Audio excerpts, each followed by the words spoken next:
अब आया असली स्वाद। अब आया स्वाद। जब स्वाद के पड़े हो लाले तो MDH का चंकी चाट मसाला डालें। MDH का चंकी चाट मसाला। MDH।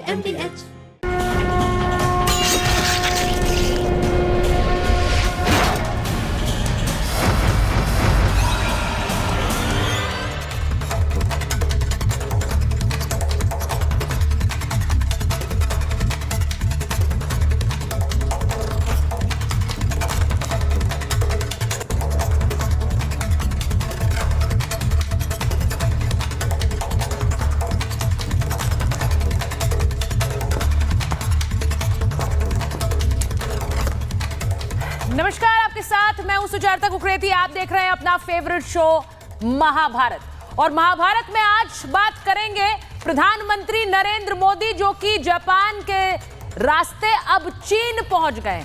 और महाभारत में आज मैं बोल रही कि ट्रंप का खेल लेकिन मोदी का खेला। ये क्यों कह रही हूं? क्योंकि डोनाल्ड ट्रंप ने टैरिफ का एक खेल खेला, लेकिन वो ये नहीं जानते हैं कि भारत को भी खेल खेलना आता है और बहुत अच्छी तरीके से आता है। और जब भारत खेलता है तो फिर वो रन भी बनाता है और सामने वाले को क्लीन बोल्ड भी कर सकता है। और आज उसी की एक तस्वीर महाभारत में आपको दिखाने वाली हूं। क्या मोदी के खेला ने डोनाल्ड ट्रंप को चित कर दिया है? ये जो तस्वीरें आप देख रहे हैं, चीन पहुंचे प्रधानमंत्री नरेंद्र मोदी और चीन में उनका भव्य स्वागत हुआ। चीन में ये 7 साल बाद चीन का दौरा कर रहे हैं प्रधानमंत्री नरेंद्र मोदी, और चीन की सरकार ने एक भव्य स्वागत के साथ ये भी बता दिया कि भारत के साथ रिश्तों के लिए दरवाजा हमने किस तरह से और ज्यादा खोल दिया है। हम दोनों देश मिलकर, महाशक्तियां मिलकर कैसे जवाब दे सकती है उसको जो दादागिरी करेगा। प्रधानमंत्री नरेंद्र मोदी की ये चीन की तस्वीरें हैं और उन्होंने यहां पहुंचकर बकायदा चीनी राष्ट्रपति को धन्यवाद भी दिया है। लेकिन मैं बात कर रही हूं उस खेला की जो कि भारत ने कर दिया है। भारतीय प्रधानमंत्री चीन पहुंचे हैं वाया जापान, और इसीलिए मैं सबसे पहले आपको वो बताना चाहती हूं कि कैसे जापान में भी खबर अमेरिका के लिए आई और चीन से भी खबर अमेरिका के लिए आने वाली है। सबसे पहले आपको बताती हूं कि क्या बड़ी खबर चीन से अमेरिका के लिए आने वाली है। जरा उसे चला देते हैं। चीन से जो बड़ी खबर आने वाली है, महामुलाकात से अमेरिका पर कैसे आघात होने वाला है आपको बताती हूं, क्योंकि एक बड़ी डील होने वाली है। एक बड़ी डील होने वाली है और उसी की बात बता रही हूं। पीएम मोदी के चीन दौरे से अमेरिका में एक हड़कंप मच गया है। हड़कंप क्या है यह भी आपको बताऊं। पीएम मोदी चीन के साथ एक बड़ी डील कर सकते हैं। मोदी का पूरा फोकस चीन को सामान बेचना है। नरेंद्र मोदी का पूरा फोकस यह है कि चीन के साथ इस व्यापार को बढ़ाया जाए। भारत ने चीन को 14.25 अरब डॉलर का सामान बेचा है, जबकि चीन से 113.45 अरब डॉलर का सामान खरीदा है। अब भारत को चीन से 99.2 अरब डॉलर का घाटा होता है। इसी को कम करेंगे प्रधानमंत्री नरेंद्र मोदी। भारत की कोशिश है इस घाटे को कम कर दिया जाए।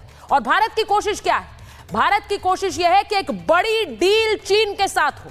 अगर भारत चीन के बीच ये डील होती है, सुनिए इसे गौर से, अगर भारत चीन के बीच ये डील होती है तो इसका सीधा झटका अमेरिका को पड़ेगा, सीधा झटका अमेरिका को लगेगा। क्यों? क्योंकि अमेरिका के लिए चीन एक बड़ा ट्रेड पार्टनर है। अमेरिका को इसीलिए इससे बड़ा झटका लगने वाला है और इस खबर का इंतजार कीजिएगा, क्योंकि ये बड़ी डील होने वाली है। ऐसी खबर हमारे पास है और उसका इंतजार हम करेंगे। लेकिन मैं सिर्फ चीन की बात नहीं कर रही हूं। मैंने क्यों कहा कि एक बड़ा खेला है, और यह बड़ा खेला भारत ने चीन जाने से पहले किया है, क्योंकि चीन पहुंचे हैं प्रधानमंत्री नरेंद्र मोदी जापान से।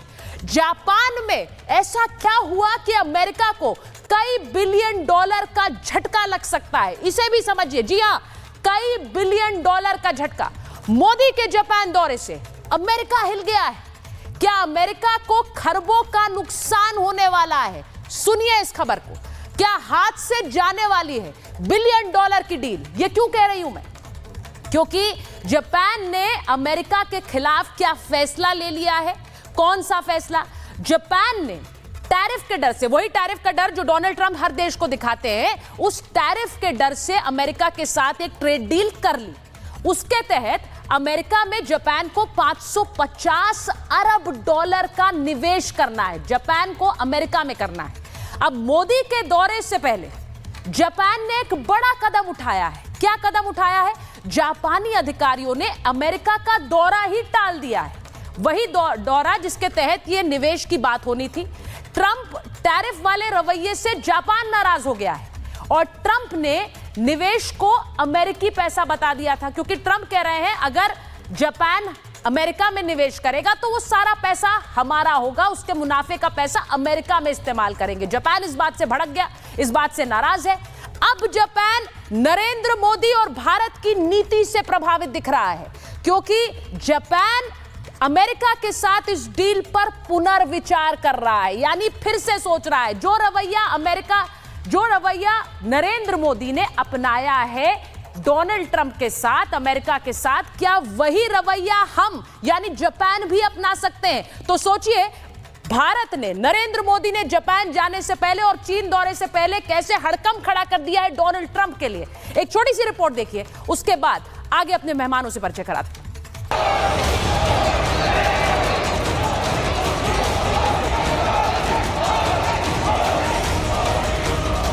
मोदी पहुंचे चीन, अमेरिका में हड़कंप। मोदी जिनपिंग के बीच महामुलाकात होने वाली है।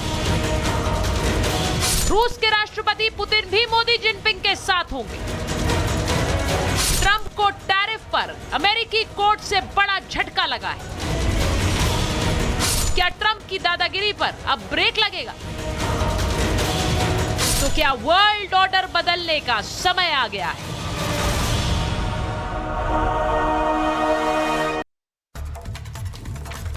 अब सीधी बात यह है कि मेरे मेहमान मेरे साथ जुड़ गए हैं, लेकिन उससे पहले मैं एक खबर बताना चाहती हूं। डोनाल्ड ट्रंप के लिए वाया जापान, वाया चीन एक बुरी खबर है जिसका जिक्र मैंने किया, लेकिन डोनाल्ड ट्रंप के लिए सबसे बड़ी खबर तो अमेरिकी कोर्ट से आई है। मैं जरा बता दूं, शाजिया आलमी जी प्रवक्ता है भारतीय जनता पार्टी की, जुड़ गए हैं हमारे साथ। Major general A K. सिवाच हमारे साथ जुड़ गए हैं सर, जय हिंद। मेजर जनरल के सिन्हा हमारे साथ जुड़ गए हैं सर, जय हिंद। एम्बेसडर दीपक बोरा हमारे साथ जुड़े हुए हैं sir, thank you so much for joining. और पंकज जी हमारे साथ जुड़ गए हैं, वरिष्ठ पत्रकार हैं, बहुत बहुत स्वागत आप सभी का। मैं आज इस बड़ी खबर पर बात कर रही हूं क्योंकि आज एक ऐसा दिन है जिस पर मुझे लगता है देश विदेश दोनों में निगाहें बनी हुई हैं। Narendra Modi is in China, 7 साल के बाद वो चीन दौरे पर पहुंचे हैं। बहुत सी जो कूटनीतिक रिश्ते हैं और जो साझेदारियां हैं वो बदल रही हैं और हम उन्हें बदलते हुए देख रहे हैं। लेकिन मैं सबसे पहले एक बड़ी खबर को बताते हुए इस पर बहस पर आना चाहती हूं कि अमेरिकी कोर्ट ने आज डोनाल्ड ट्रंप को कैसी लताड़ लगाई है। तो एक तरफ ये भव्य स्वागत हो रहा है प्रधानमंत्री नरेंद्र मोदी का चीन में, जो आप इस वक्त अपने स्क्रीन पर देख रहे हैं, और दूसरी तरफ जरा मैं खबर बताऊं कि कैसे जो अमेरिकी कोर्ट है उसने आज प्रधानमंत्री, जरा चलाइए उसे, आज कैसे डोनाल्ड ट्रंप को लताड़ लगा दी। और ये इसलिए इंपॉर्टेंट है क्योंकि ट्रंप का जो टैरिफ बम है वो डिफ्यूज हो गया है। मैं उस खबर पर आती हूं क्योंकि मैं ये भी आपको बताना चाह रही हूं कि प्रधानमंत्री नरेंद्र मोदी ने आज क्या कहा जब वो चीन पहुंचे। प्रधानमंत्री नरेंद्र मोदी ने आज चीन पहुंचने से पहले जापान से जो संदेश दिया है, उन्होंने ये सीधे सीधे कहा कि मैं चीन जा रहा हूं और ये दो देशों के बीच एक महामुलाकात होने वाली है। उन्होंने ये भी कहा कि जिनपिंग के निमंत्रण पर मैं एससीओ जा रहा हूं, यानी कि एससीओ की बैठक में पिछले साल कजान में जिनपिंग से मेरी मुलाकात हुई। लेकिन इसी के साथ साथ उन्होंने कहा हमारे द्विपक्षीय संबंधों में सकारात्मक प्रगति हुई है। हम पड़ोसियों के साथ साथ पृथ्वी के 2 सबसे बड़े राष्ट्र हैं, ये प्रधानमंत्री कह रहे हैं। द्विपक्षीय संबंध वैश्विक शांति पर प्रभाव डाल सकते हैं। ये बहुध्रुवीय एशिया और विश्व के लिए बहुत महत्वपूर्ण है। तो भारतीय प्रधानमंत्री ने सीधे शी जिनपिंग और चीन को यह संदेश दिया है अपने दौरे पर पहुंचने से पहले। लेकिन इसी के साथ साथ मैं आपको यह भी बताऊंगी कि ग्लोबल टाइम्स जो कि वहां का मुखपत्र है, अब आप इसे भारतीय वहां चीनी सरकार का एक तरह से मुखपत्र क्योंकि वो है, तो आप मान लीजिए कि चीन की सरकार की ही वो बात रख रहा है, आप ये भी कह सकते हैं। जरा वो भी चला देती हूं कि ग्लोबल टाइम्स क्या कह रहा है। ग्लोबल टाइम्स ने क्या कहा है, जरा वो भी आपको बताती हूं, क्योंकि चीन की तरफ से ये कहा जा रहा है और चीन की तरफ से ये कहा जा रहा है कि भारतीय प्रधानमंत्री अगर आए हैं तो ये चीन और भारत दोनों के लिए एक बहुत बड़ा मौका है। किस चीज के लिए मौका है, ये भी जरा समझिए। महामुलाकात पर ग्लोबल टाइम्स का बयान, यानी आप मानिए चीन सरकार का बयान है। भारत चीन साझेदार है, प्रतिद्वंदी नहीं है। रिश्तों में सुधार दोनों की जरूरत है। सुनिए इसे, दोनों की जरूरत। ग्लोबल टाइम्स ने सुधार की कई बातें भी गिनाई। क्या कहा है? भारत चीन सीमा पर सैनिकों में संवाद बढ़ गया है। अब ये वही संवाद है जिसे लेकर विवाद था, आज वो संवाद में बदल गया है। तो ऐसे रिश्ते बदलते हैं। सैनिकों के बीच मिठाइयों का आदान प्रदान हो रहा है, ये ग्लोबल टाइम्स बता रहा है हमें। भारतीय तीर्थ यात्रियों की यात्रा फिर से शुरू हो गई। डायरेक्ट फ्लाइट्स की घोषणा भी जल्द होने वाली। वीजा प्रक्रिया में सुधार भी किया जाएगा। टैरिफ के खिलाफ जो घरेलू सुधार है उन पर भी काम, और दोनों देशों में सीमावर्ती व्यापार की बहाली भी, यानी कि बॉर्डर के जरिए जो ट्रेड है जिसे बंद कर दिया गया था वो भी बहाल करने पर काम कर रहे हैं। तो ये सब चीन की सरकार प्रधानमंत्री नरेंद्र मोदी के चीन पहुंचने से पहले बता रही है। अब आप समझ लीजिए कि दोनों तरफ से इस रिश्ते को आगे बढ़ाने की कोशिशें हो रही हैं। तो बहुत से लोग जो ये कहते हैं कि भारत जा रहे हैं, भारतीय प्रधानमंत्री अब चीन के साथ जा रहे हैं, उसी चीन के साथ जिसके साथ रिश्ते खराब थे। सोच लीजिए चीन को भी उतनी ही जरूरत है। और इसीलिए मैं सबसे पहले जब शुरुआत कर रही हूं तो मैं एम्बेसडर वोरा अगर आपके साथ शुरुआत कर लूं, मुझे एक बार जरा सीधे सीधे बताइए सर, जब चीन ये कह रहा है कि ये प्रतिद्वंदी नहीं है, ये साझेदार हैं दोनों देश, और मैं इसे चीन की सरकार का ऑफिशियल एक बयान तरह से मानूं क्योंकि ये ग्लोबल टाइम्स का बयान है, तो ये दिखाता है कि ये मुलाकात चीन के लिए भी उतनी ही जरूरी है। एम्बेसडर वोरा, बहुत बहुत धन्यवाद। जब भी आपके चैनल पर होता हूँ और आपके प्रोग्राम में मुझे बहुत अच्छा लगता है, आपसे बहुत कुछ सीखने को मिलता है। मज़ेदार चीज़ आपको बताता हूँ बेटा, आपने अभी बात की है चाइना के बारे में, भारत के जो संबंध देखने के लिए जो नज़र आते हैं सुधार उनमें आ रहा है, बट सब्सटेंटिवली मैं नहीं देख रहा कि कोई बड़ी चीज़ होगी, क्योंकि हमारी टेरिटोरियल विवाद है। मैं एक ही बताना चाहता हूँ, मैं इस समय देश की राजधानी में एक जगह है द्वारका, वहाँ पर हूँ। एक फास्टिमा बिजनेस स्कूल है, आज उनकी कॉन्वोकेशन है, वन ऑफ द बेस्ट। बच्चों से मैं बात कर रहा था about India and China and Donald Trump, और उन्होंने सब ने यही बोला है, झुकना मत उनके सामने, और अगर चीन के साथ आप संबंध इंप्रूव करना चाहते हैं, भरोसा मत करिए। ये हमारे बच्चे हैं, बिजनेस स्टूडेंट्स, अवेयरनेस देखिए कि वो जानते हैं भारत नहीं झुकेगा, और भारत अगर चीन के साथ संबंध अपने सुधारेगा, लेकिन टेरिटोरियल डिस्प्यूट जब तक उसका फैसला नहीं होगा, हम सब्सटेंटिवली आगे नहीं बढ़ पाएंगे। तो मेरा ये मानना है, अगर ग्लोबल टाइम्स कह रहा है कि बड़ी अच्छी बात है, ग्लोबल टाइम्स तो सरकार का माउथपीस है, वो जब चाहे कल आपको गाली देंगे, परसों प्यार करेंगे, फिर गाली देंगे, उनका कोई भरोसा नहीं है।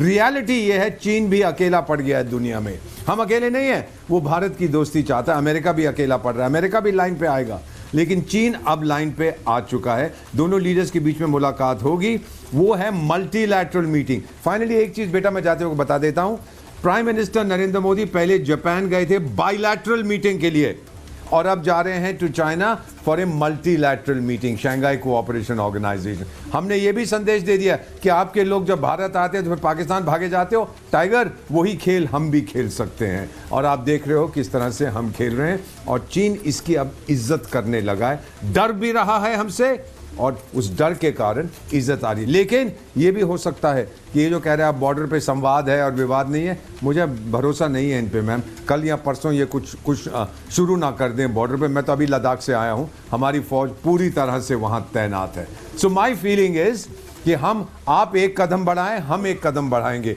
लेकिन अगर आपने फिर से धोखा दिया तो फिर हमसे बुरा कोई नहीं होगा। के दिन जब हम बात कर रहे हैं तो हम ये भी देख रहे हैं, मैं उस खबर पर थोड़ी देर में आऊंगी, क्योंकि आज एक बड़ी लताड़ अमेरिकी कोर्ट ने डोनाल्ड ट्रंप को लगाई है, और वो टैरिफ्स को लेकर लगाई है। तो मैं उस खबर पर आऊंगी, लेकिन उससे पहले शाजिया जी, जिस तरह की खबर, जो तस्वीरें हम देख रहे हैं, एक भव्य स्वागत भारतीय प्रधानमंत्री को हुआ है चीन में। बहुत अच्छा लगता है जब भारतीय प्रधानमंत्री जाते हैं और इस तरह के भव्य स्वागत उनके लिए किया जाता है। लेकिन चीन का ये दौरा इंपॉर्टेंट इसलिए, बहुत से लोग पूछ रहे हैं कि चीन के साथ हम गर्मजोशी दिखा रहे हैं, चीन भरोसे लायक है कि नहीं। अब अमेरिका को काउंटर करने के लिए आपने चीन का हाथ तो पकड़ लिया है, लेकिन वो कितने दिन तक रहेगा? नमस्कार और आदाब सुचरिता जी, आपको भी, आपके दर्शकों को भी, और जो मेरे फेरो पैनलिस्ट हैं उनको भी आदाब अर्ज है और प्रणाम सबको। सबसे पहले तो मैं कहूँगी, देखिए बहुत ही बड़ा अवसर है और मौका है और प्लेटफॉर्म है, और एससीओ भारत के लिए वाकई में कूटनीति का, रणनीति का एक शतरंज है, और रूस से लेकर चीन तक के बीच में कैसे संतुलन किया जाएगा, किस तरह से नए वर्ल्ड ऑर्डर की तरफ हम बढ़ेंगे। लोग सब ट्रॉयका की बात कर रहे हैं, उसके कितने आसार हैं, किस तरह के डायनामिक्स बदल रहे हैं या बदलेंगे, और किस तरह से हम इस सब के बीच में संतुलन साध कर अपना हित साधेंगे। और इसमें देखिए पाकिस्तान को घेरने का तो हमेशा अच्छा मौका रहा ही है, तो वो छटपटाएगा भी, और एससीओ में उनकी जो हैसियत है कटघरे में खड़े अपराधी की तरह रहेगी। और भारत के लिए आप देखिए कि एक जिस ट्रॉयका की मैंने पहले भी बात की, वो अभी वक्त की ज़रूरत भी है। हाँ, हिस्टोरिकली बहुत सारी दिक्कतें रही हैं, बॉर्डर पे रही हैं, जिसका जिक्र वोरा जी कर रहे थे और सही कर रहे थे, मतलब उसको ज़रूरी है, उसको इग्नोर नहीं किया जा सकता। लेकिन करेंट सिनारियो में जब हम देख रहे हैं ट्रम्प जी के बदले बिगड़े बोल और सोच, तो उसके हिसाब किताब से तो जाहिर है बाकी देश अपने हित में थोड़ी तो मसल फ्लेक्स करेंगे और अपने नेगोशिएटिंग पावर को बढ़ाने के लिए भी कुछ करेंगे, तो जवाब तो दिया जाएगा। तो मुझे लगता है कि ये बहुत शानदार मौका है, और भारत इसमें एक सिर्फ सदस्य नहीं है, एक एजेंडा सेंटर है। और यह एजेंडा सेंटर जो है वो सिर्फ आतंकवाद की बात पाकिस्तान को लेकर नहीं है, लेकिन न्यू वर्ल्ड ऑर्डर जिसके बहुत ही एवर फ्लूइड डायनामिक्स हैं और बदल रहे हैं, उस पर जाने का एक बहुत बड़ा मौका है। और मुझे लगता है थोड़ा इसको लेकर अनईज या डिस्कम्फर्ट या थोड़ा एक असहज भाव अमेरिका में जरूर महसूस किया जाएगा। और अगर आप देखेंगे, देखिए मैं शारदा जी, जो इस वक्त आज एक मुलाकात कल होने वाली है, बहुत मैं ये बार बार कह रही हूँ कि इट्स नॉट जस्ट इंडिया, पूरी दुनिया की निगाहें इस मुलाकात पर हैं, और वो इसलिए हैं क्योंकि देयर आर 2 वर्ल्ड पावर्स जिनके राष्ट्रीय अध्यक्ष मिल रहे हैं। ये ऐसे 2 देश हैं जिनके बीच रिश्ते पिछले कुछ समय में ठीक नहीं थे, लेकिन दोनों का ये रियलाइजेशन कि ये रिश्ते हमारे लिए जरूरी हैं, और ये हमेशा दोनों तरफ से होता है। एक बार मैं पंकज जी के पास जाऊंगी, उसके बाद मैं major general Sinha and major general Siwach के पास आ रही हूं। पंकज जी, ये बार बार इस देश में ये कहा जा रहा है, और खासकर विपक्ष द्वारा कहा जा रहा है कि नरेंद्र मोदी और बीजेपी की ये सरकार, एनडीए की सरकार ट्रंप के साथ रिश्ते ठीक नहीं कर पाई। अब देखिए उनके साथ रिश्ते ठीक करने जा रहे हैं जिनके साथ रिश्ते ठीक नहीं थे। अब ये मजबूरी है, ये मजबूरी क्या भारत की है या फिर चीन की तरफ से जिस तरह का रिएक्शन आ रहा है? पंकज जी, इट शोज कि रिश्ता उनके लिए भी उतना ही जरूरी है।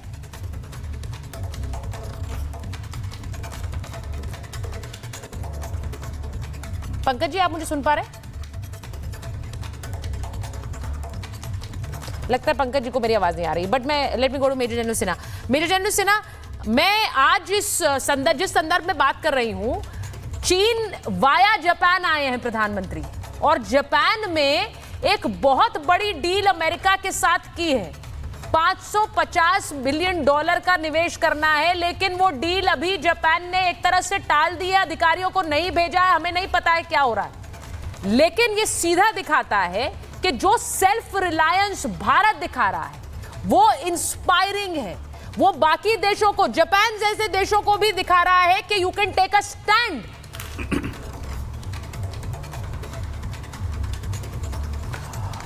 जय हिंद सुचरिता जी। देखिए, जब से भारत ने ये जो आप जब कदम लेते हैं, मैं उसको रणनीति और राजनीति एंड डिप्लोमेसी के ऊपर देखता हूं। केवल आपने टैरिफ के वॉर के ऊपर में एक स्टैंड लिया, बिना चिल्लाए, बिना बोले, अपने कार्रवाइयों से। रूस, Japan, UAE, Brazil, south Africa, France, Germany, UK and China का नाम लास्ट लिया हूँ। ये 10 देश तो आ चुके हैं, और इसके ऊपर मेरी पूरी डिटेल रिसर्च है कि किससे क्या हुआ, क्या चीज़ें हो रही। ये 10 देश आपके साथ खड़े हैं। जैसे यदि आप कहें फ्रांस एंड जर्मनी, यूरोप के टॉप नॉच देश हैं, हमारे से जस्ट एक दो नीचे पायदान पे हों, एक ऊपर है हमारे पायदान। अभी आइए चीन की बात।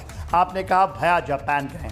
जापान ने बिफोर प्रधानमंत्री जाने से पहले 10 ट्रिलियन यान कितना होता है, 68 बिलियन डॉलर का निवेश की बात हुई है और निवेश आने ही वाला है। और जापान ऐसा हमारा देश है, हमारे साथ उसके संबंध हैं कि ये तो 100% है, क्योंकि आपने देखा ना जो सुजुकी का हमारे ऊपर जिस तरह से चीज़ें हुई हैं, जापान ये जानता है कि यदि उसको अपने व्यापार कैसे किया जाता है तो भारत के साथ व्यापार। आज भारत उनको मारुति सुजुकी वाली जो कंपनीज थे, सबसे ज़्यादा व्हीकल्स वहाँ जा रहे हैं। तो देखिए, आपने कहा उनकी जो डील थी 550 बिलियन डॉलर की निवेश जो करना चाहते थे और उसमें भी 90% उसमें मुनाफे को डोनाल्ड ट्रंप एक बनिए की तरह वहाँ रखना चाहते हैं। वो तो आपने ही बताया कि दौरा तो कैंसिल हो चुका है। अभी आप तो ये शुरुआत है। आप मैं बड़ा ध्यान और बहुत मैं मानता हूँ दीपक बोरा साहब को, मगर आज थोड़ा दीपक बोरा साहब को मैं कुछ ऐसे नहीं कि मैं ज्ञान दूंगा, मगर सर आपसे ही सीखा है। There is nothing permanent other than जो हमारी परमानेंसी होती है देश की हित। देश का हित सबसे ऊंचा होता है। Everything is temporary and transient, there is nothing permanent. और हमने चाइना के संदर्भ में एक बात रखी है, पहली बार हुआ है। मैं चाइना के ऊपर में उसके पूरे नॉर्दर्न बॉर्डर का ऑपरेशन रहा हूँ, MGGS ऑपरेशन, और बड़े लंबे साल तक। तो चाइना क्या घात लगाता है हमें पता है साहब, और हम उसको भी देखे। 62 की लड़ाई में मेरे फादर वहाँ लड़ रहे थे, वो भी देखा है।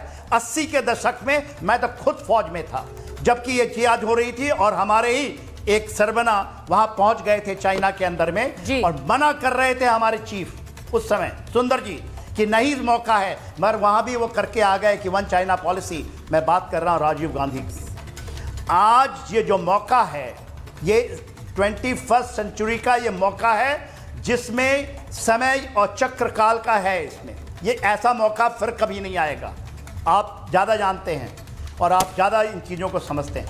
कोई हमें भरोसा नहीं करना चाइना पे, बस भरोसा एक बात है। मैं कल एक बहुत बड़े सुचरिता जी बड़े टीवी डिबेट पे था, वहाँ ये डिबेट था चाइना पे भरोसा किया जाए नहीं किया जाए, इसके ऊपर बहुत बड़ा वहाँ कांग्रेशन था, वोटिंग हुई, उनमें हुआ 20% भरोसा करें 60 ना करें। मैं तो कहा 100% होना चाहिए, भरोसा ना करें, मगर ये opportunities should not be lost. आप जो बात कह रहे हैं major general is very clear कि चीन पर भरोसा करना मुश्किल है। चीन ऐसा देश नहीं है जिस पर हम भरोसा कर सकते हैं। मेजर जनरल, मुझे लगता है बहुत क्लैरिटी से बात करने की जरूरत है। आप जब ये बात अपॉर्चुनिटी नहीं खोलना है, हाँ, सुचरिता जी जो मैं बोल रहा हूँ, जी ये अपॉर्चुनिटी है जो इसके अंदर में स्मार्टनेस लाइज दिस। हाँ। और चाइना आपके पैरों पे आके गिरा है। हाँ। तो ये नहीं कहना था कि हमारे पीठ में छुरा बोल दिया, 62 में हमारी गलतियां थी। सरदार पटेल बोल रहे थे, आज भी मैं बोल रहा हूं भरोसा नहीं करना, और मोदी को पता है भरोसा नहीं करना है।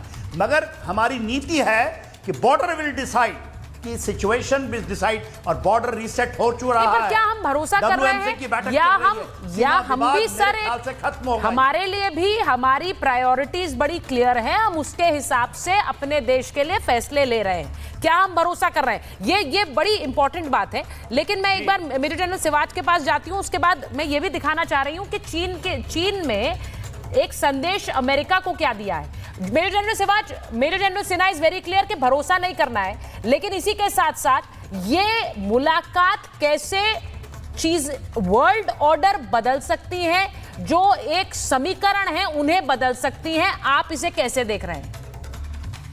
हाँ बिल्कुल, देखो सुजीता, वो कहते हैं ना कि there are no permanent friends and enemies in international relation.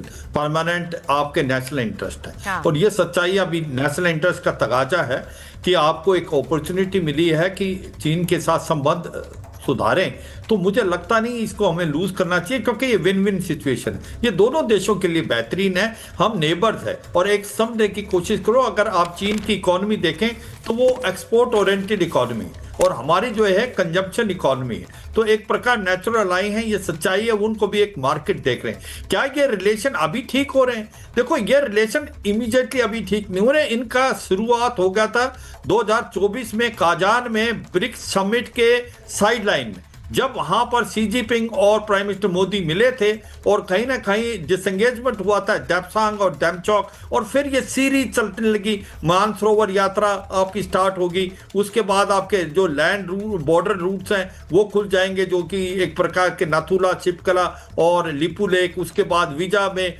Relaxation हो जाएगा। उसके बाद अभी जो बातचीत हो रही है कि ये क्रिटिकल मटेरियल भी देंगे हमें, और वो मशीन देंगे जो टनल बोरिंग है, केमिकल फर्टिलाइजर देंगे। मुझे लगता है गोल्डन अपॉर्चुनिटीज को मिस आउट नहीं करना चाहिए, मगर यह कतई नहीं है कि आप पूरा भरोसा करें। आंख खोल के आप बातचीत करें, आप you speak from the platform of strength, कमजोरी से नहीं। क्योंकि देखो चीन उसकी रिस्पेक्ट करता है जो कि स्ट्रांग है। आज भारत उस कतार पे पहुंच गया है कि हम स्ट्रांग हैं और हमने दिखा दिया है। हमने, चाहे वो गलवान है या डोकलम है, चीन को पता लग गया कि भारत ये बदला हुआ भारत है।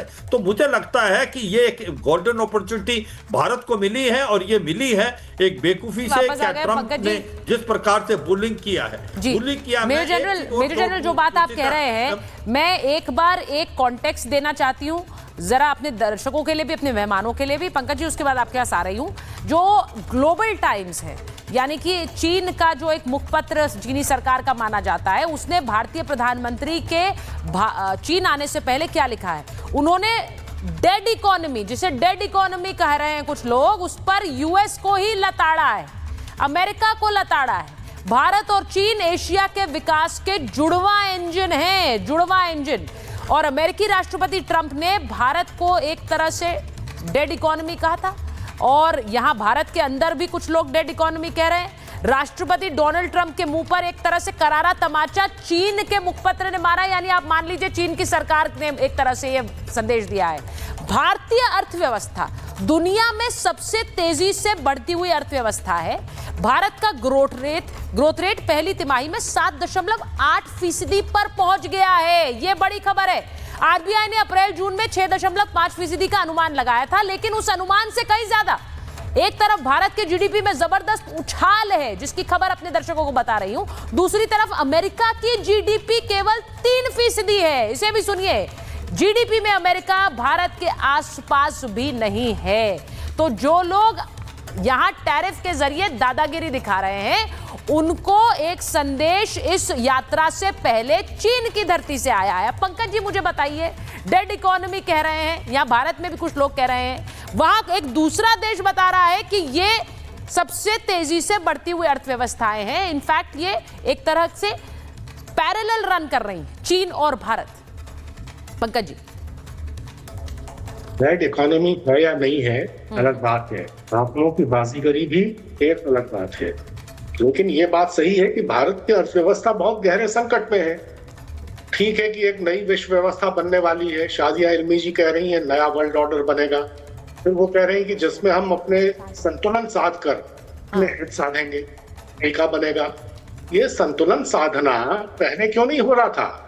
आज जो अमेरिका के खपती राष्ट्रपति डोनाल्ड ट्रंप भारत के खिलाफ जिस तरह की नाइंसाफी का रवैया अपना रहे हैं, उसे लेकर तो पूरा देश और हम सभी लोग अपने प्रधानमंत्री नरेंद्र भाई मोदी के साथ हैं।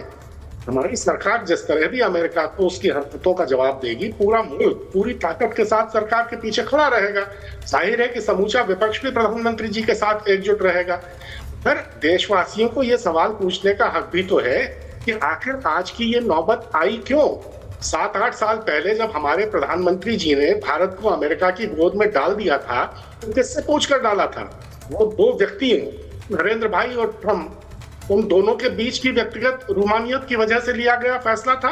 क्या भारत जैसे बहुदलीय लोकतंत्र वाले एक इतने बड़े देश का सर्वसम्मत फैसला था कि हम एक संतुलित विदेश नीति रखें? क्या तब संसद से विदेश नीति को ये महत्वपूर्ण मोड़ देने का पहले कोई स्वीकृति नहीं थी? क्या तब कोई सर्वदलीय बैठक बुलाकर ये पूछा गया था कि हम अमेरिका की तरफ कितनी तेजी से और कितने कदम आगे बढ़े? तो मोदी के जापान दौरे से अमेरिका हिल गया है, मोदी जी चीन पहुंच गए हैं और अब वे वहां से भी अमेरिका को हिला देंगे। जापान मोदी की नीति से प्रभावित हो गया है, चीन भी प्रभावित हो जाएगा। जापान ने अमेरिका में अपने भावी निवेश पर पुनर्विचार शुरू कर दिया है। शी जिनपिंग से नरेंद्र मोदी की महामुलाकात जब होगी तो ट्रंप की मुसीबतें बहुत बढ़ जाएंगी। आपकी इन सब उम्मीदों को मेरा अभिवादन। ईश्वर करे कि ये सब बातें सही साबित हों। हाँ। लेकिन इस बीच ये सवाल है कि आखिर हम एक परिपक्व विदेश नीति क्यों नहीं अपनाते हैं? कभी इस तरफ पैंग भरने लगते हैं, उस तरफ से निराश हुए दूसरी तरफ पैंग भरने लगते हैं। एक विदेश नीति के क्षेत्र में, इंटरनेशनल डिप्लोमेसी में जो व्यक्तिगत मनमौजीपन है उसके लिए कोई गुंजाइश नहीं होती है। एक दिन तो हम अमेरिका जाके अब की बार ट्रंप सरकार का नारा बुलंद करने लगे। हाँ। एक दिन हम ट्रंप को पलक अच्छा, मैं आपने बहुत और वक्त नमस्ते दिया ट्रंप, है, नमस्ते सुचरिता ट्रंप जी। गाएं, और दूसरे दिन अपने उसी परम प्रिय मित्र को सनकी, बोड़म, बदहवास और न जाने क्या क्या कहने लगे। और नहीं, पर ये आधिकारिक बयान नहीं है ना पंकज जी, ये आधिकारिक बयान है क्या? तो ठीक नहीं है। मैं आधिकारिक बयान नहीं है, लेकिन वही मित्र, देखिए हम तो मैत्री में विश्वास रखते हैं, मुझे नहीं लगता इसमें कोई दो राय है। लेकिन अगर वही मित्र हम पर दादागिरी दिखाएगा तो उसे लेते रहे, उसका कोई जवाब देंगे कि नहीं देंगे? देखिए सर, आपके भी कई मित्र होंगे पंकज जी, वो आप पर धौंस दिखाएंगे तो आप पूछेंगे मित्र हो या दादागिरी करने आए हो, और फिर थोड़े समय के बाद आप भी जवाब देंगे। तो मुझे ये पूछना है कि आपकी नीति भारत वाली नीति होगी या नहीं होगी, या आपकी नीति ये नहीं है, आप दादागिरी सहते हैं? मुझे बोलने दीजिएगा। बिल्कुल होगी, दादागिरी दिखाएंगे तो मुंह तोड़ जवाब देंगे। बस वही हो रहा है। सवाल ये है कि आज भारत जो मुसीबत झेल रहा है, किस कारण झेल रहा है? अमेरिका ने हम पे जो 50% टैरिफ लगाया है वो इसलिए लगाया ना कि हमने रूस से सस्ता तेल खरीदा। नहीं तो चीन भी तो खरीद रहा है, उसका क्यों नहीं लगा रहा? भारत को हुआ। नहीं, एक सेकंड पंकज जी, हमसे कहीं ज्यादा चीन ले रहा है, हमसे कहीं ज्यादा चीन ले रहा है, चीन पर नहीं लगाया है। इसके पीछे पर्दे के पीछे का खेल कुछ और है, पर्दे के पीछे का खेल कुछ और है। और सीधी बात यह है कि हम इस दादा, हाँ शाहजेद जी बोलिए, शाहजेद जी बोलिए। रिबटल चाहूंगी, हाँ मैं छोटा सा रिबटल चाहूंगी। मैं पंकज भाई को जो अपनी भड़ास निकाल रहे हैं, समझ सकती हूँ, तो मैं उनकी जो भड़ास निकालने की जो पूरा उनका जो मंशा है उसका जवाब देना चाहूंगी कि आज का अखबार पढ़ लीजिए भाई मेरे, और देखिए इंडियन इकोनॉमी कैसा कर रही है। और जून क्वार्टर का क्या रिपोर्ट आई है कि फास्टर देन एक्सपेक्टेड 7.8% की ग्रोथ आ रही है, बावजूद इसके कि हालात इतने खराब हैं। तो आपको तो बहुत बुरा लगेगा, लेकिन हमारी इकोनॉमी ठीक ठाक है, ग्रोथ भी बहुत अच्छा है, इससे आपको बड़ी तकलीफ होगी। अच्छा, आप बार बार जिक्र कर रहे हैं कि हमने नारे लगवाए ट्रंप के, हाउडी मोदी था वो, ट्रंप उसमें आए थे। और क्या भूल गए कि जब जो बाइडेन 4 साल बाकायदा अमेरिकन प्रेसिडेंट रहे हैं, तो रेड कार्पेट से प्रेसिडेंशियल एक इनविटेशन के तौर पे मोदी जी गए थे, और उसी वक्त गए थे और सारे के सारे डेमोक्रेट्स ने उनके साथ सेल्फीज ली थी। तो रिश्ता जो बाइडेन के साथ भी अच्छा था और ट्रंप के साथ भी अच्छा रहा है। भाई साहब, आपकी याद ताजा कराना चाहती हूँ। तीसरी और जरूरी बात, आप तो बड़ा रो पीट रहे थे, कह रहे थे अरे ट्रंप ये कह रहा है, ट्रंप जो कह रहा है कि उसने सीज फायर कराई है। हम लोग ने तो कहा नहीं, लेकिन पाकिस्तान तो उनकी गोद में बैठ गया, और उसके वजह से आपको लगता नहीं कि शायद ट्रंप का रवैया बदला है? क्योंकि जैसे कि सुचरिता जी ने कहा, ट्रंप तो ज्यादा ले रहा है तेल, उस पर टैरिफ नहीं है। आपके दिमाग में ये बात कभी आई नहीं कि क्योंकि भारत जो है आंख में आंख डालकर कह रहा है, और कह रहा है मैं इस चीज को हाईलाइट करना चाह रही हूँ शाजिया जी, और मैं चाह रही हूँ मेरे दर्शक भी इस बात को सुने। जरा सा ये आपके दिमाग में, आपके माथे में ठनका नहीं इतनी बुनियादी चीज, क्योंकि पाकिस्तान कह रहा है और कह रहा है नोबेल प्राइज मिलना चाहिए, और भारत फोन नहीं उठा रहा है डोनाल्ड ट्रंप के, और कह रहा है कतई हम इनको मध्यस्थता नहीं करने देंगे, उनका कोई रोल नहीं। मैंने यही कहा, क्या पर्दे के पीछे का खेल कुछ और है? ये एक भारत का संदेश देने का तरीका है, बड़ा क्लियर है। आप क्या चाह रहे हैं कि हम आसिम मुनीर की तरह आपके पीछे पीछे भागें? हमें करने की जरूरत नहीं है। आप क्या चाह रहे हैं, हम आपके लिए नोबेल पीस प्राइज के लिए आपका नाम रेकमेंड कर दें, जिसमें आपकी भागीदारी नहीं है? आपको अगर पीस कराना है तो आप धौंस देकर और दादागिरी कराकर पीस नहीं कराते हैं, शांति नहीं कराते हैं, ये पूरी दुनिया देख रही है। मैं एक बार एम्बेसडर वोरा आपसे पूछ रही हूँ, ये जो मैंने बात कही कि चाइना एक तरह से भारत का पक्ष भी बार बार आगे रख रहा है, ये इकोनॉमी है, चीन और भारत एक साथ चल रहे हैं, वी आर ट्विन प्लेयर्स, ये बार बार अब चीन के द्वारा कहा जा रहा है। यानी चीन पे देखिए, ये मैं अपने दर्शकों को याद दिलाना चाहती हूँ कि चीन पर टैरिफ की बात अमेरिका करता है, लेकिन वो बार बार उसे डिले करता है, क्योंकि वो जान रहा है कि एक साथ सारे फ्रंट्स नहीं खोल सकता है। एक साथ फ्रंट्स खोल दिए सारे तो बहुत मुश्किल हो जाएगी, लेकिन मुश्किल अभी भी है। एम्बेसडर बोरा,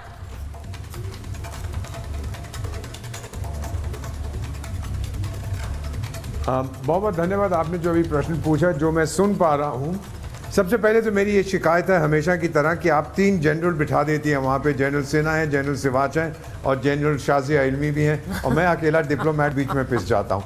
अब आपने तो बात पूछी है डोनाल्ड ट्रंप साहब के बारे में, इतना मैं कहना चाहता हूँ मैम कि अभी कंसिस्टेंसी जो होती है वो डिप्लोमेसी में, आप उस पर भरोसा मत करिए।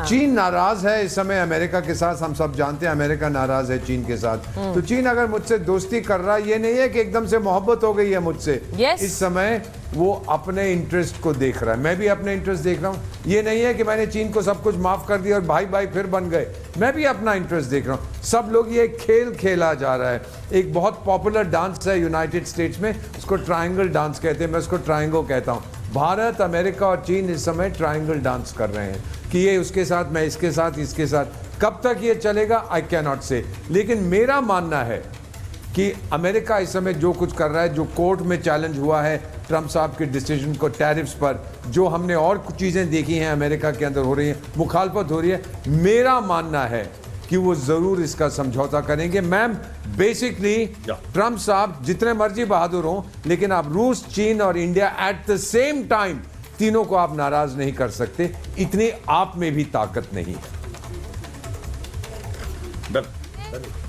एम्बेसडर बोरा, आज के समय में मैंने शुरुआत इस शो की इस बात से की कि कैसे जापान ने एक डील को लेकर उसे मुलतवी किया है। क्यों किया है? क्योंकि जिस जापान ने डील कर ली। अब देखिए टैरिफ का खेल कैसा है, मेरे दर्शक जरा इसे समझें कि डोनाल्ड ट्रंप ने आते ही कहा कि टैरिफ हम लगा देंगे अगर आप हमारे साथ ट्रेड डील नहीं करेंगे, यानी आप ट्रेड डील कर लेंगे तो हम आपको उस टैरिफ की मार से बचा पाएंगे।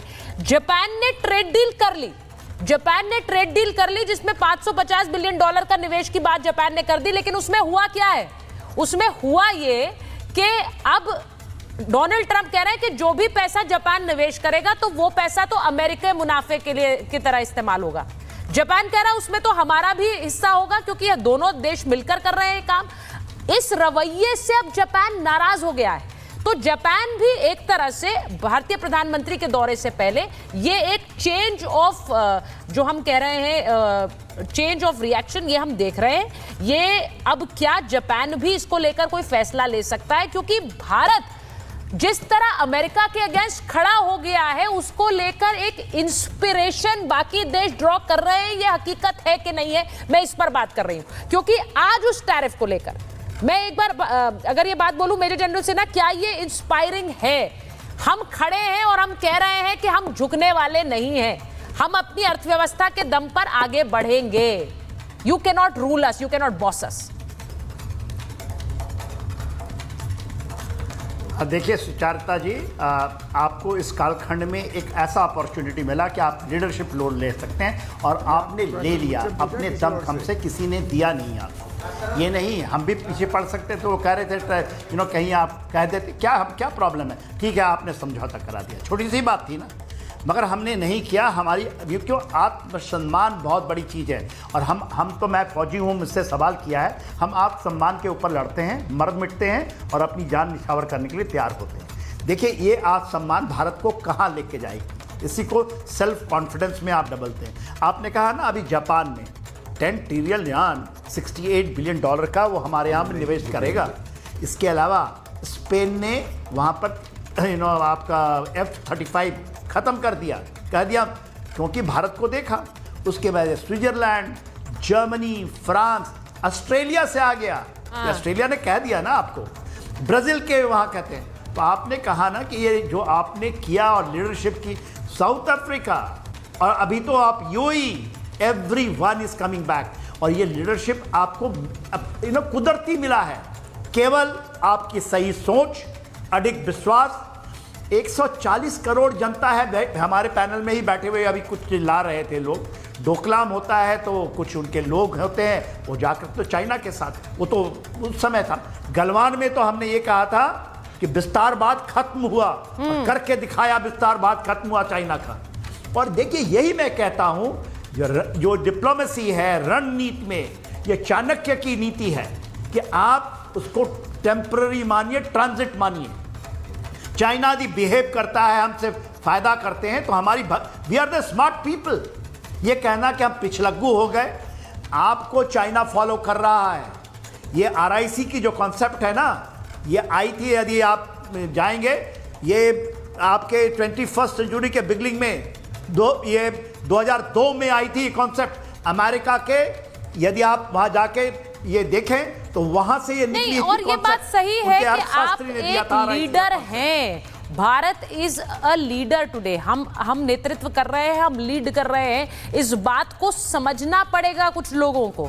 मैं आज आपको जो ये बड़ी खबर बता रही हूं, जिसका जिक्र मैंने शुरुआत में किया था, आज अमेरिकी कोर्ट ने डोनाल्ड ट्रंप को टैरिफ पर लताड़ दिया। जी हां, जो टैरिफ का शोर आप भारत में इतने दिन से सुन रहे हैं, उसी टैरिफ पर अमेरिकी राष्ट्रपति ट्रंप को अमेरिकी कोर्ट ने लताड़ा और इस टैरिफ को गैर कानूनी बताया है। जी हां, ट्रंप ने इमरजेंसी पावर्स का गलत इस्तेमाल किया है, यह वहां के फेडरल कोर्ट ने कहा।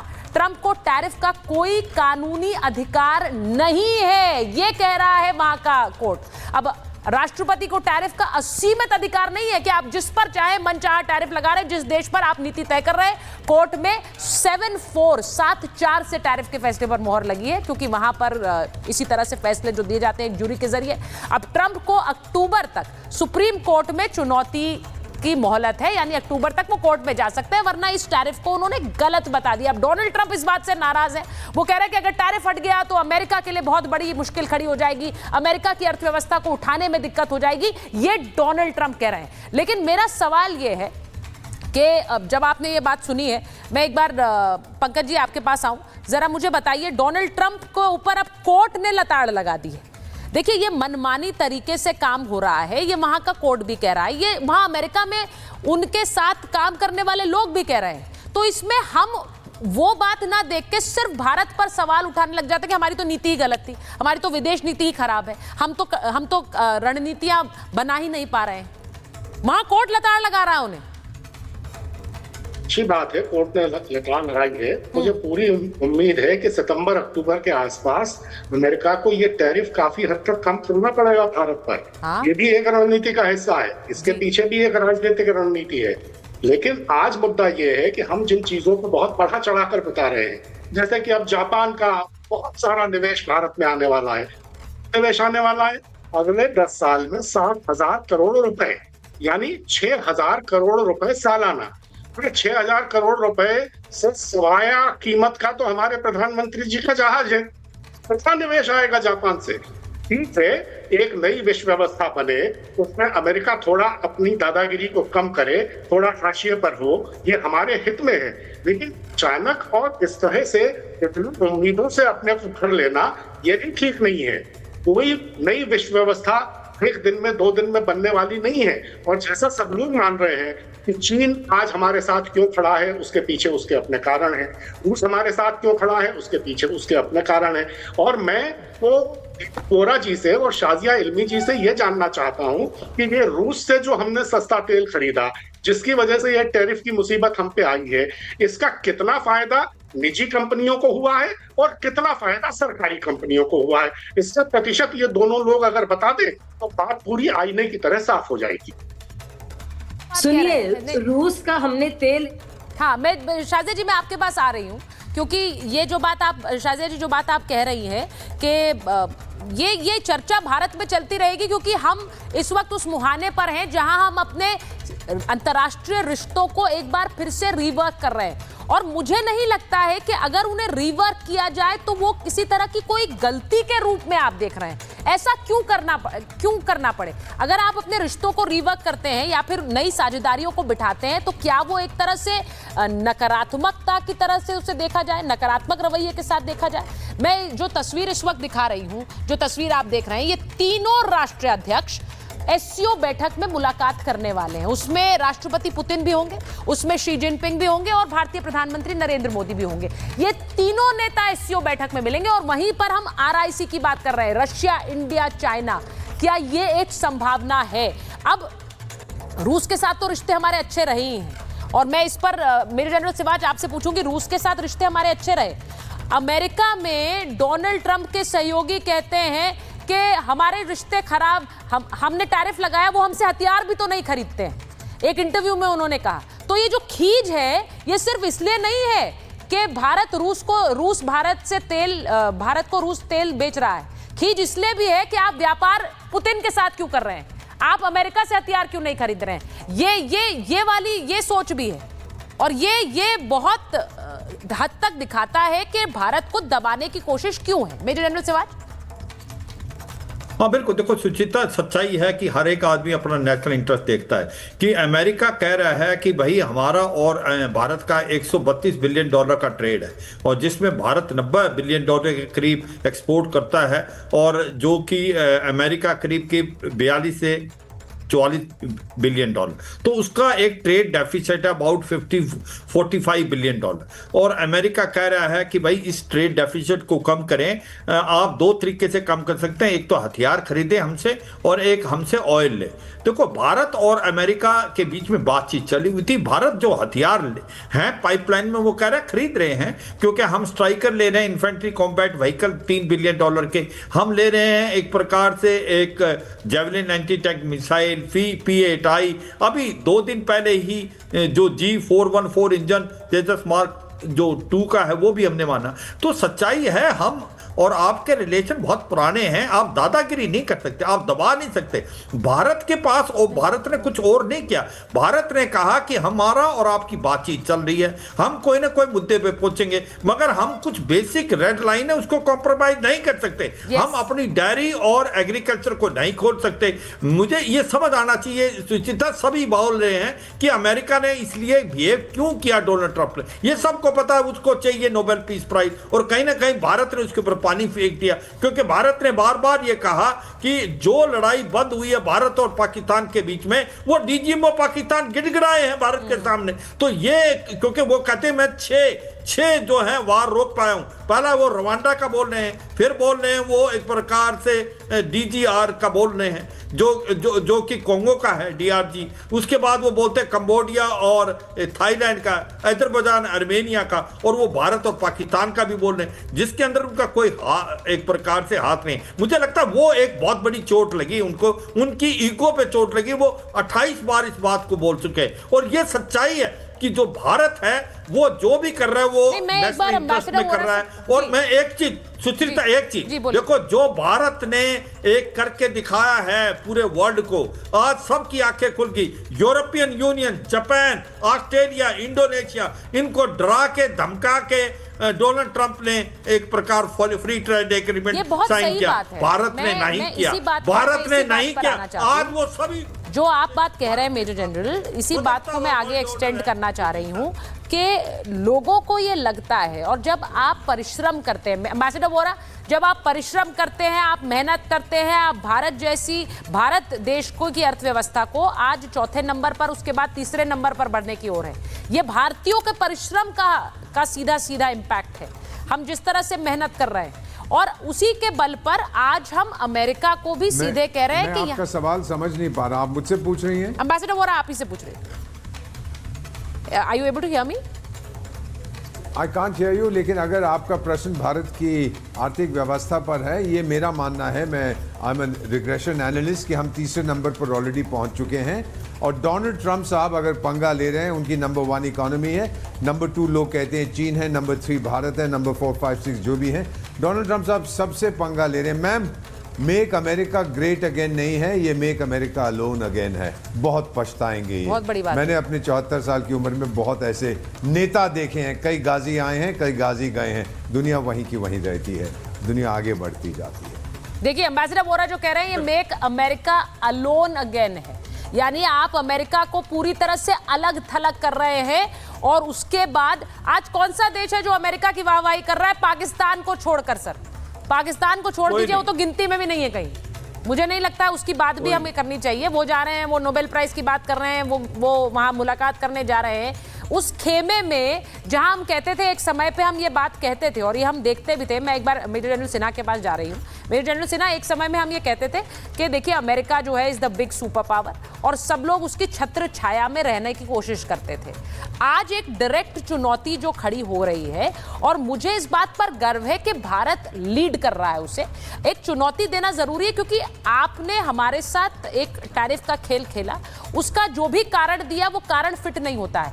आप चीन की मुलाकात से, मैं सिर्फ वहां पे जिनपिंग और मोदी की मुलाकात की बात नहीं कर रही, वहां पुतिन भी आने वाले हैं। आप इस ट्रायड की मुलाकात से कैसे देखते हैं इसे आने वाले समय में विज़-अ-वी अमेरिका?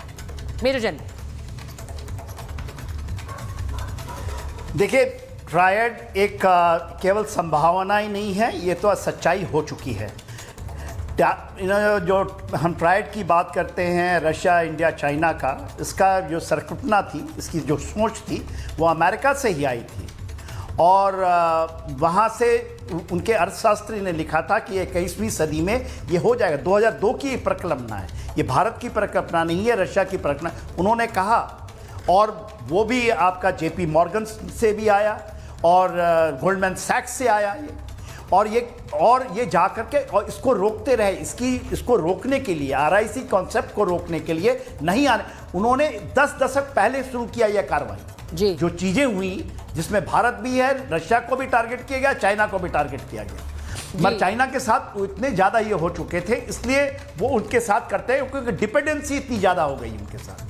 जो भारत के साथ आज कोई भी मानता है अमेरिका को, अमेरिका मानता है कि सबसे ज्यादा यदि कोई प्रॉब्लम है तो भारत के साथ प्रॉब्लम। यस, कंज्यूमर मार्केट बता रहे थे श्रीवास्तव साहब, एब्सोल्युटली 1.4 बिलियन आपके पास कंज्यूमर है, और भारत हम अपने में खपा सकते हैं।